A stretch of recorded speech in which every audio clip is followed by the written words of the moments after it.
lengser wengi sliramu tumake sirmo subscribe ojo tangi podcast horror Rolex.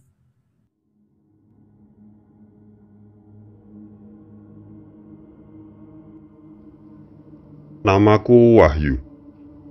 Aku tinggal di Jakarta. Sejak 25 tahun lalu, aku bekerja dan tinggal di sini. Aku sudah menikah dan memiliki 3 anak dari pernikahanku dengan istriku. Usia pernikahanku dengan istriku kurang lebih 18 tahun. Cerita ini bukan tentang istriku saat ini, tapi tentang calon istriku sebelumnya. Seorang perempuan dari daerah asalku, sebuah kota kecil di Jawa Timur. Cerita ini terjadi padaku sekitar 25 tahun lalu, di tahun 1996, saat usiaku 27 tahun. Cerita ini mengenai calon istriku yang sudah pergi ke alam barzah. Aku pernah sangat dekat dengan pernikahan 25 tahun lalu. Tapi, aku dan Yunita, calon istriku saat itu, batal menikah karena sebuah hal yang sulit di logika akal sehat. Tapi nyata terjadi. Dan hal ini berhubungan dengan mantan pacar calon istriku saat itu, yang sudah meninggal dunia, atau lebih tepatnya, berhubungan dengan arwah atau korinnya. Begini ceritanya. Aku mengenal Yunita beberapa bulan sebelum acara pernikahan kami, atau lebih tepatnya, rencana pernikahan kami. Karena pernikahan itu tidak pernah dilaksanakan. Aku mengenal Yunita melalui perjodohan antar orang tua kami. Usiaku saat itu hampir 27 tahun, dan usia Yunita hampir 25 tahun. Usia yang sudah cukup matang untuk menikah. Saat itu aku memang belum memiliki pacar, dan orang tuaku akhirnya mengenalkanku pada Yunita, anak dari teman bapak semasa muda yang belum menikah juga. Yunita memiliki wajah yang cantik menurutku, dan saat dikenalkan dengannya, aku langsung serak dan ingin mengenalnya lebih jauh.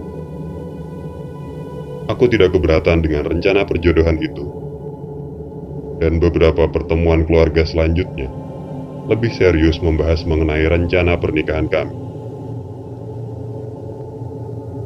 Tanggal dan hari pernikahan kami sudah ditentukan.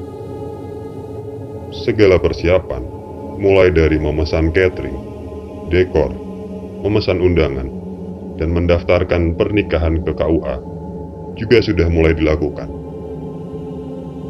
Semuanya terlihat begitu lancar, dan hari pernikahan kami sudah di depan mata. Sembari mempersiapkan kebutuhan pernikahan, aku dan Yunita memiliki waktu beberapa bulan untuk saling mengenal satu sama lain. Saat aku mulai mengenal dan mengetahui banyak hal mengenai Yunita itulah, beberapa hal aneh dan susah untuk dilogika mulai terjadi. Yunita bercerita padaku kalau sekitar setahun sebelumnya, dia pernah pacaran dengan seorang pria bernama Bimo.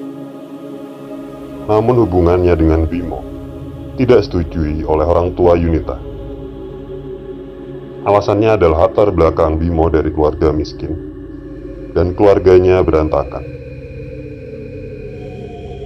Yunita sangat mencintai Bimo, namun pertentangan orang tuanya makin kuat, dan Yunita dipaksa untuk berpisah dari Bimo. Yunita dan Bimo tidak mau mengakhiri hubungan mereka. dan tentunya makin keras juga pertentangan dari orang tuanya. Beberapa waktu kemudian, Yunita dan Bimo saat itu sedang bepergian dengan sepeda motor di malam hari. Mereka mengalami nasib naas. Terjadi kecelakaan pada mereka malam itu. Sepeda motor mereka tertabrak mobil yang menerobos lampu merah. Yunita dan Bimo segera dilarikan ke rumah sakit oleh warga sekitar lokasi kecelakaan. Setelah dirawat beberapa hari di rumah sakit, keadaan Yunita membaik dan berangsur-angsur mulai sembuh. Tapi tidak begitu halnya dengan Bimo. Kondisi Bimo cukup kritis, dan di hari ketiga dirawat di rumah sakit, Bimo tidak dapat diselamatkan dan meninggal dunia. Sejak awal, memang orang tua Yunita tidak merestui hubungannya dengan Bimo. Dan kejadian kecelakaan itu, yang mengakibatkan Bimo meninggal dunia, cukup melegakan orang tua Yunita. Karena akhirnya, Bimo bisa dipisahkan dari Yunita. Tapi sepertinya, arwah atau korin Bimo belum bisa pergi dengan tenang dan masih ingin bersama Yunita. Walaupun mereka sudah beda dunia. Beberapa kali, Yunita menceritakan padaku mengenai kehadiran arwah Bimo. Tapi aku tidak terlalu menanggapinya dengan serius. Karena aku tidak terlalu mempercayai hal-hal tahayul semacam itu. Lagi pula sudah sekitar 1 tahun Bimo meninggal dunia. Menurut Yunita, sosok korin Bimo seringkali mendatanginya di kamarnya. Walaupun lebih banyak diam dan tidak mengatakan apapun, Yunita tahu betul, Bimo masih ada di sekitarnya. Tidak jarang, sosok korin Bimo menemani Yunita menjelang tidur malam, hanya menjaganya dengan duduk di kursi depan meja rias di kamar Yunita. Menurut Yunita, korin Bimo tidak pernah mengajaknya berbicara. Lebih sering tersenyum, tanpa berkata apapun, dan menemani Yunita saat beraktivitas di kamarnya. Tapi hampir setiap hari, korin Bimo selalu menemuinya. Sebagai orang yang tidak pernah mempercayai tahayul semacam itu, aku tidak terlalu menggubris cerita Yunita mengenai kehadiran Bimo. Aku sadar betul, pasti sangat banyak kenangan indah di antara Bimo dan Yunita. Dan mungkin saja, Yunita masih sedikit depresi dengan meninggalnya Bimo. Cerita Yunita mengenai kehadiran korin Bimo hanya aku anggap angin lalu saja. Dan aku tetap fokus pada persiapan pernikahan kami. Tapi, sepertinya aku salah. Yunita tidak berhalusinasi mengenai kehadiran korin Bimo. Terlambat menyadari hal itu. 2 minggu menjelang acara pernikahan kami, kejadian-kejadian mistis yang terjadi barulah menyadarkanku.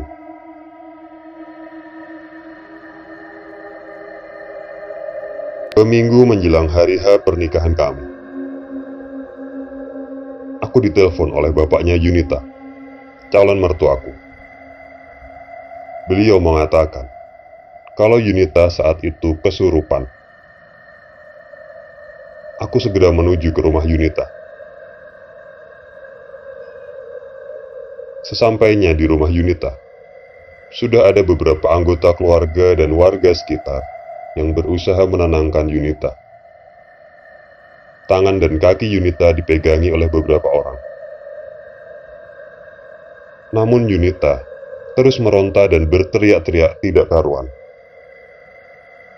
Matanya melotot, badannya meronta-ronta, berusaha melepaskan diri. Tubuhnya basah oleh keringat. Aku mendekat ke arahnya dan ikut membaca beberapa doa untuk menyadarkannya. Tapi semua sia-sia saja. Yunita tidak bisa dikendalikan dan terus kesurupan. Suasana saat itu menjadi sangat panik. Sudah hampir 1 jam, Yunita kesurupan dan belum sadar juga. Yunita terus meronta dan berteriak-teriak tidak jelas. Kalimat-kalimatnya tidak bisa dipahami. Tapi dia terus berteriak dan berusaha melepaskan diri. Yunita baru bisa tenang dan perlahan-lahan sadar setelah Mbah Bejo datang. Mbah Bejo dikenal sebagai orang pintar atau dukun oleh warga sekitar. Mbah Bejo terlihat komat kamit di depan segelas air yang dipegangnya,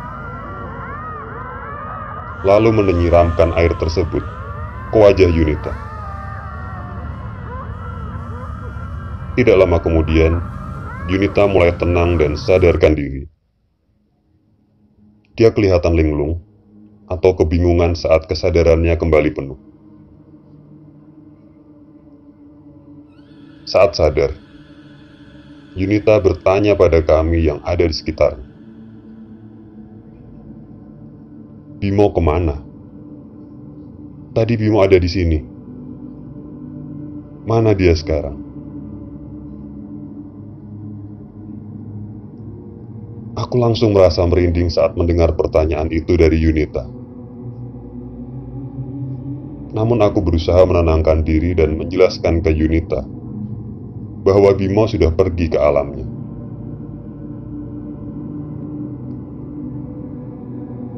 Kejadian Yunita kesurupan tidak berhenti di situ saja. Beberapa hari kemudian, Yunita kembali kesurupan. Dan hal itu terjadi beberapa kali hingga pernikahan kami makin dekat. 3 hari menjelang pernikahan kami, rangkaian acara pernikahan kami diantaranya adalah H-3, doa atau pengajian bersama warga sekitar. H-2, Midodareni, atau pertemuan kedua keluarga dan bertukar seserahan atau bingkisan. H-1, siraman atau mempelai dimandikan dengan air bunga oleh para tetua keluarga. Dan hari H adalah akad nikah pagi hari, dilanjutkan dengan pesta atau resepsi di malam hari. Tapi itu hanya rencana. Kenyataan dari Tuhan bisa berbeda dengan rencana kita. H-3 pernikahan. Selepas sholat Isya, aku, beberapa warga, dan beberapa keluarga sudah berkumpul di ruang tamu rumah Yunita, menunggu dimulainya acara doa atau pengajian. Saat kami sedang menunggu Pak Ustadz datang, kami tiba-tiba dikagetkan oleh teriakan Yunita dari dalam kamarnya. Dan sesaat kemudian, kehebohan dan kepanikan terjadi di rumah itu. Yunita kesurupan lagi untuk kesekian kalinya. Dan seperti yang sebelum-sebelumnya, Yunita berteriak-teriak tidak karuan. Acara yang seharusnya doa atau pengajian bersama berubah menjadi acara yang penuh kepanikan dan kami semua sibuk menyadarkan Yunita yang sangat sulit dipulihkan dari kesurupannya. Sekitar 30 menit, Yunita kesurupan dan setelah dengan susah payah, akhirnya dia berhasil disadarkan kembali.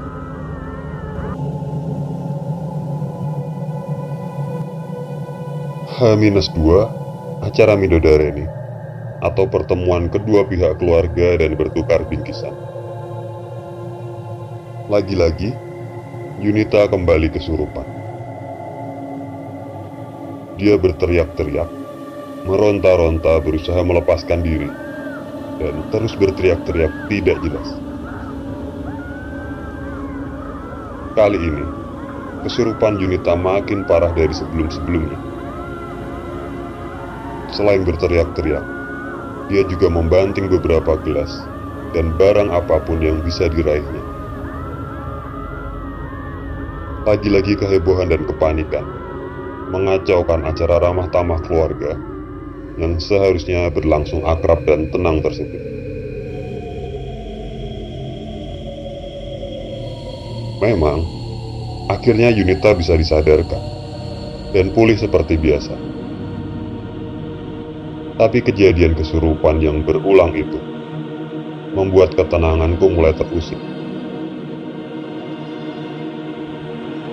Malam harinya, beberapa jam setelah Yunita sadar dari kesurupannya, aku mengajaknya berbicara berdua. Aku bertanya padanya, "Apa kamu yakin tetap akan melanjutkan acara pernikahan kita? Atau kamu mau kita menunda pernikahan ini?"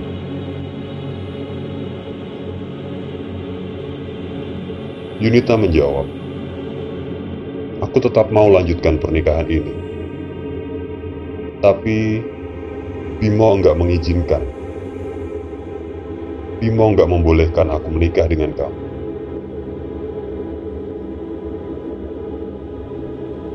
Aku sangat terkejut dengan jawaban Yunita saat itu.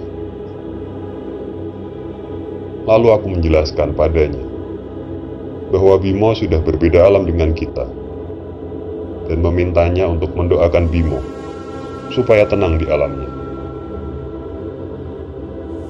Yunita menuruti saranku.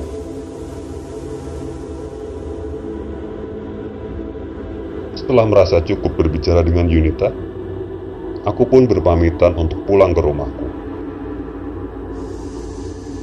Sebelum pulang, aku meminta pada ibunya Yunita untuk menemani Yunita dan tidur bersama Yunita di kamarnya sampai nanti setelah kami resmi menikah. Ibunya Yunita atau calon mertuaku H-1 acara pernikahan. Hari itu acaranya adalah siraman. Hari itu perasaanku cukup lega. Dari semalam sampai sore keesokan harinya, Yunita menunjukkan sikap normal. Dan kejadian kesurupan yang beberapa kali terjadi sebelumnya tidak terjadi hingga acara siraman selesai. Sekitar jam 8 malam, aku berpamitan dan pulang ke rumah untuk istirahat. Karena keesokan harinya adalah hari akad nikah dan pesta resepsi pernikahan kami. Baru sekitar setengah jam aku sampai rumah dan baru mulai istirahat. Telepon rumah berdering. Berita buruk itu datang. Telepon itu dari rumah Yunita. Di ujung telepon, bapaknya Yunita mengabarkan kalau beberapa saat sebelumnya, ibunya Yunita menemukan Yunita tergeletak di lantai kamarnya, dan di samping badan Yunita ada bekas pecahan kaca biru. Pergelangan tangan kirinya tersayat dan mengeluarkan darah yang sangat banyak. Yunita lalu dibawa oleh keluarganya ke rumah sakit terdekat untuk diselamatkan. Setelah menutup telepon itu, ditemani kakakku, aku segera bergegas berangkat ke rumah sakit. Pikiranku sangat kacau saat itu dan sangat mengkhawatirkan keadaan Yunita, calon istriku. Nasib buruk itu akhirnya nyata Beberapa saat setelah aku sampai rumah sakit dan menunggu di depan ruang gawat darurat bersama dengan bapaknya Yunita, beberapa keluarga, dan beberapa tetangga dekatnya. Seorang perawat keluar dari ruang gawat darurat dan meminta perwakilan keluarga masuk ke bilik Yunita.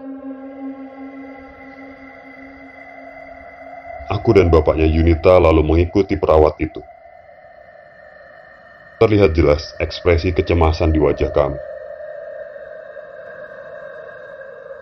Sesampainya di ruangan kamar gawat darurat, ada seorang pria berpakaian dokter dan seorang perawat lagi. Sementara Yunita berbaring di tempat tidur perawatannya. Setengah badannya tertutup selimut putih, biru garis-garis. Yunita terdiam, tidak bergerak.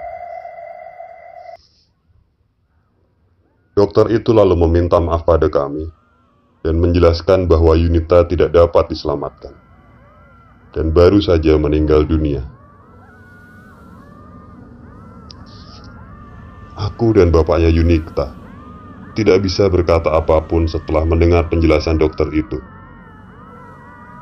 Kami hanya bertatapan, dan setelahnya lalu menghampiri Yunita, memeluknya dan mengusap wajahnya untuk terakhir kalinya.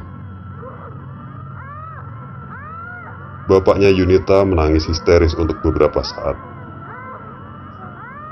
Sementara aku hanya bisa meneteskan air mata tanpa bersuara sedikit pun.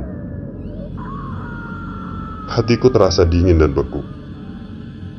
Tak percaya dengan kenyataan yang terjadi. Siang harinya, yang seharusnya adalah hari H pernikahan kami, berubah menjadi acara pemakaman Yunita. Aku mengantar Yunita, calon istriku, untuk terakhir kalinya ke rumah abadinya, liang kuburnya.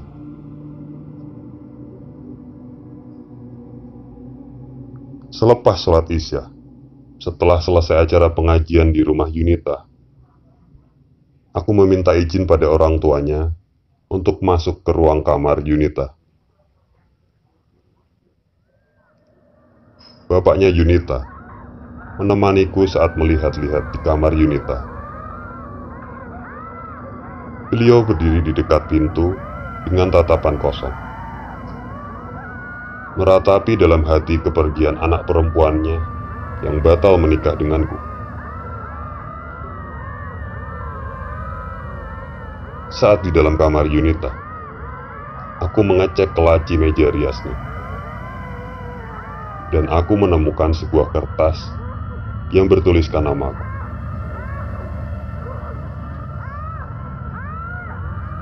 Untuk Mas Wahyu. Mas, maaf, Yunita enggak bisa mewujudkan rencana kita sebagai suami istri. Dia menjemputku.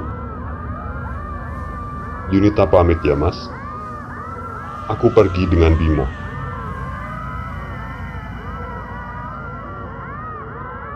Begitulah bunyi surat singkat itu, yang sepertinya dituliskan Yunita beberapa saat sebelum dia mengakhiri hidupnya dengan pecahan kaca piring yang disayatkan ke pergelangan tangannya saat Bimo menjemputnya dan pergi ke alam barzah bersama cinta sejati.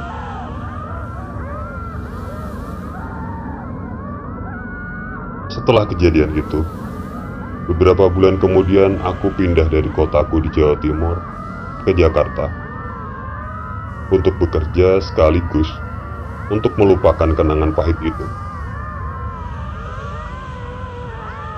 Tidak mudah melupakan peristiwa itu. 7 tahun setelah kejadian itu, baru aku membuka hati untuk perempuan lain dan menikah sampai sekarang. Semoga Bimo dan Yunita tenang di alam barzah.